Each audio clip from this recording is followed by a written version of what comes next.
Partner, unang araw ng pasukan, sinalubong ng sari-saring problema.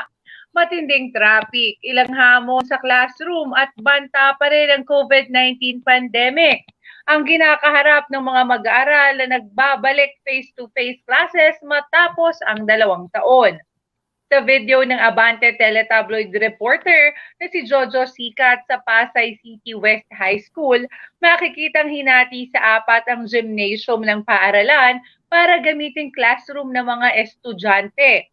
Ginawa umano ito para ma-accommodate ang 7,400 na enrollees ngayong 2022 hanggang 2023 na school year. Mahaba ang pila naman ang sinuong ng ibang commuter para sa mga libre sakay sa bus carousel na sinabayan din ng mabigat na trapiko sa EDSA.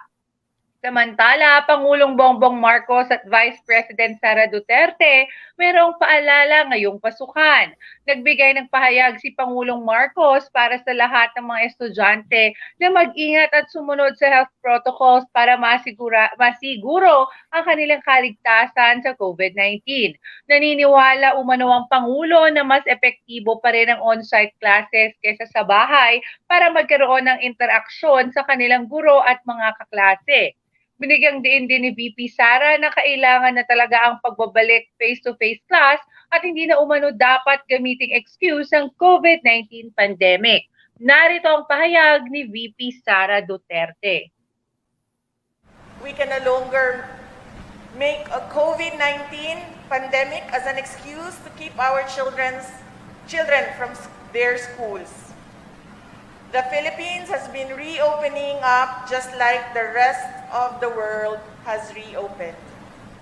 We cannot make the lack of educational infrastructure or the inadequate number of classrooms in certain provinces another excuse to keep our children from schools.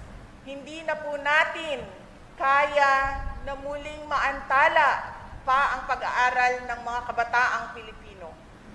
Kailangan na po natin silang maibalik sa in-person learning dahil sa in-person learning makakakuha ng makahulugan, sapat o wasto at dekalidad na edukasyon na kailangan nila para sa kalinangan ng kanilang pag-iisip at kakayanan bilang mga individual na magiging katuwang ng pamahalaan sa pagtatag ng isang malakas na